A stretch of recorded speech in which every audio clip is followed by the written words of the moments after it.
Hey guys, you're tuned into the fourth episode of Anubhav with your host Meet Meghani, Senior Coordinator of the Branding Cell. So far in a previous podcast, we have brought life at SIMS to the light. If you haven't listened to them, then I would highly recommend you to check them as well. These fortnight doses of the podcast are conceptualized only for you to provide a riveting account of a journey that thousands of student managers have had at SIMS Pune over the years. Thanks for spending some time with me today.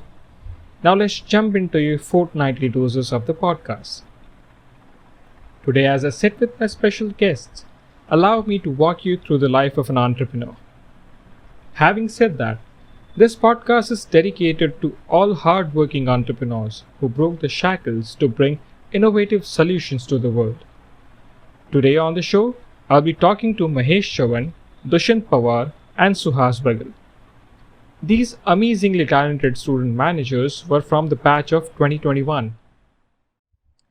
Together, they started their venture, Organic Aroma, which is a destination that values the organic farmers, embraces the health, and delights its consumers by providing nutritious, fresh, and natural organic products. The seed of Organic Aroma was sown when Suhas's family was striving hard to spread awareness about organic farming and benefits of organic food. Although the family was practicing organic farming since 1997 and Suhas's uncle was bestowed with Krishi Bhushan Award in 2011, yet their reach was limited. Organic Aroma as a whole promises a holistic approach towards a healthy lifestyle. They are driven by their purpose to provide 100% organic food to their consumers' place within minimum time. Organic Aroma provides a conscious space which gives freedom to its consumers to choose from a wide range of organic products of intention and succeed in life. Now I'm sure our listeners cannot wait to know more about the journey. I would start with one of the most important questions. What was the idea behind the birth of Organic Aroma? Thank you. It's pleasure to be on the podcast. Telling you the journey about Organic Aroma, I would say however old a person grows, he's always connected to his roots, and so are we. The seed of Organic Aroma was sown when we saw a group of farmers striving hard to spread awareness about organic farming and benefits of organic food, but their reach was limited. So, as a matter of fact, my uncle is practicing organic farming since 1997. So, when this lockdown was imposed, we got an opportunity to connect to the beautiful rustic life and taught the importance of working for local community. And as India was also going for vocal for local, we thought why not just follow it. The strong need of chemical-free products, immunity boosters, and healthy products encouraged us to come up with this idea of Organic Aroma. The demand for organic products was going high. It took a jump, especially in the urban market. But the supply was not enough. This was our observation. We also got to know that the authenticity of so-called chemical-free products was also a major point. So we intended to bridge the demand-supply gap by offering genuine organic food products. We started discussing frequently on how we can move forward with the idea. We got support from various people in the industry, as some of them were also our alumni. We distributed, as a start, we distributed sample products in various societies in Pune. We contacted various shops, etc., and received positive response. And soon the orders started coming. The orders were from mere 1 kg till big orders like of 25 kg. Though we faced initial resistance due to travel restrictions, but we managed by keeping inventory at various places and transporting in bulk. So this is the journey of Organic Aroma till now, as I would say. Now that brings me to our next question. How did you grow Organic Aroma from just an idea to what it is now? Thanks for this question. I was expecting this question, and I think there are a lot of aspects to answer this question, and which we are still yet to discover.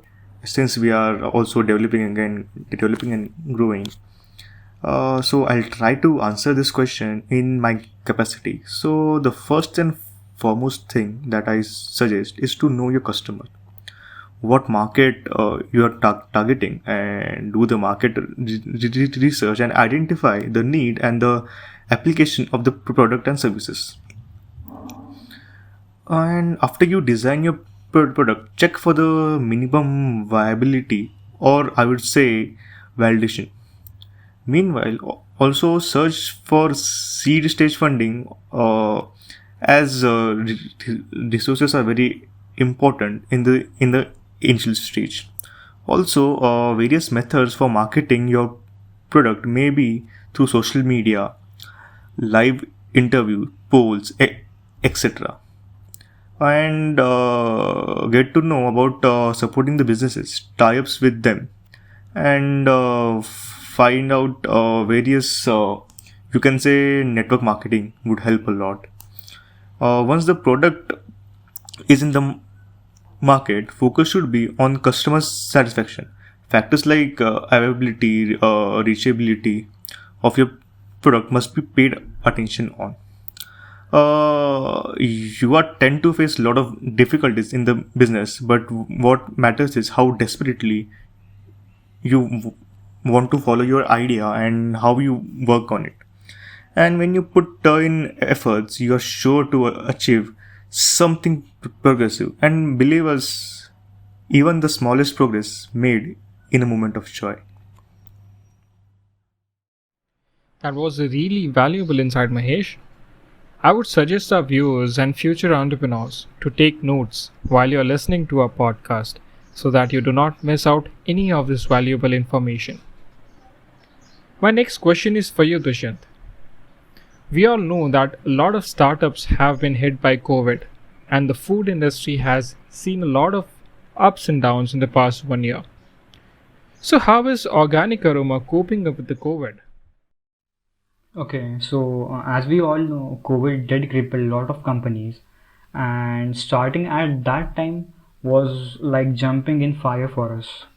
But nevertheless, thanks to my partners Suhas and Mahesh, they were resolute enough, and so with the inception of COVID was inception of Organic Aroma. One advantage we had is our company. I must say a startup was founded during COVID times, so we had taken care of few things and challenges that we could foresee, and we also learned from the experiences of other companies during that difficult time as well. But in spite of that, we had to face major challenge when it came to the delivery of our products. When we started, there was a partial lockdown, so we were able to deliver the orders, but we came to almost standstill during complete lockdown phase, and that was the biggest roadblock for us. But looking towards the positive side of that, we got a chance to think, and we came up with the plan of setting our own distribution centers, which I'll be telling you shortly. Another challenge I think is a nightmare to startups, and that is high logistics costs. So initially tried to forge partnership with few of the logistics company, but back then we operated on small scale, so the efforts went futile, I would say. We took a call then, as I mentioned earlier, and Suhas did tell you about, was to have our own delivery mechanism. So we set up distribution centers at Satara, Pune and Kolhapur. I must say distribution center is a fancy word. It was nothing but we allocated some space in our house to store our products, which were jaggery, liquid jaggery, groundnuts and turmeric. So I stored products at my place in Satara. Suhas has a flat in Pune, so and Mahesh stays in Pune, so we stored our products there as well.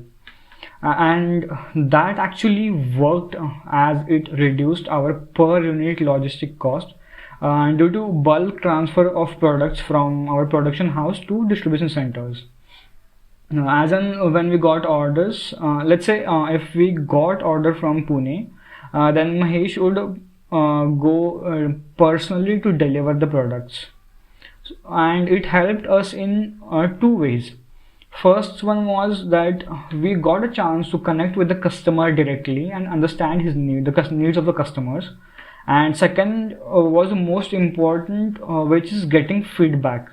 And one implementation of feedback I would like to tell is that initially we were selling jaggery chunks in 1 kg packs, and after feedback of few customers, we made half-kg packs as well, and it worked really well in our favor. Another challenge was when another challenge we realized when we calculated our costs, that our B2B model had very less no, but low ROI, low returns. And again, I would say thanks to COVID that we took a call of going B2B as well. We started to supply to few private label organic brands, and Suhas and Mahesh will also agree that it is working really well for us during this COVID times. So that is how we are coping, up with the COVID. All right. Before we end the show, what advice would you all like to give to all aspiring entrepreneurs who will one day begin their startup journey? Well, I think Mahesh should take this question, as he has started his second startup back in March. So, presenting to you guys Mahesh, our serial entrepreneur. Well, I was looking forward to this question because I like to give advices and tips. So I'll tell you things which I followed and which helped me start my second startup on this March. So it's like I'll divide it into 7 parts. The first is do your homework. You're in the business to make money by selling either a product or services. As a young entrepreneur, it is very critical to conduct a thorough market research to get insight on target customer, the product launch, and the market strategies. Second is stick to the vision. This is very important. Starting a new venture can be exhausting, and it's so easy to give up on the dreams, because giving up is easy, keep going is hard. Young entrepreneurs will often face challenges like losses, competition, demanding customer needs, etc. Starting with the intention of making a quick and easy money is not sustainable. As you know, it might take a while for people to trust what you are selling. Therefore, regardless of challenges, always remember why you started. Third is write down your short-term and long-term plans. Without goals, there is nothing to strive for. As you design your business plan, make sure to include your goals. They are the stepping stones to the end result. Fourth is get it right with your staff. So this might be a little tricky, but having a good team as you grow is a smart move. It is a chance to grow your brand. However, for you to get the best talent, you must carry out the process diligently. Keep in mind the competition, especially from the same industry. Carry out the recruitment process differently by moving away from the conventional work standards and providing something that will improve your team experiences. Fifth is deliver more than expected. Do you want to develop a loyal following customer and get noticed? If yes, then going beyond the ordinary is necessary. Keep in mind, your product or service is new and you are trying to convince people why they should buy it from you and not from your competitors. Success comes when you have something extra that everyone is looking for. Sixth is manage your time. It is very important. It is so easy to lose track of time and get consumed in a startup environment. While it is essential to deliver more than expected, but don't kill yourself doing it. Young entrepreneurs often forget to manage their time wisely, dedicate the time for their business, and also leave time for themselves. You need time to rest and re-energize so that you can think of new strategies and come up with a fresh idea for your business. And seventh is learn and grow.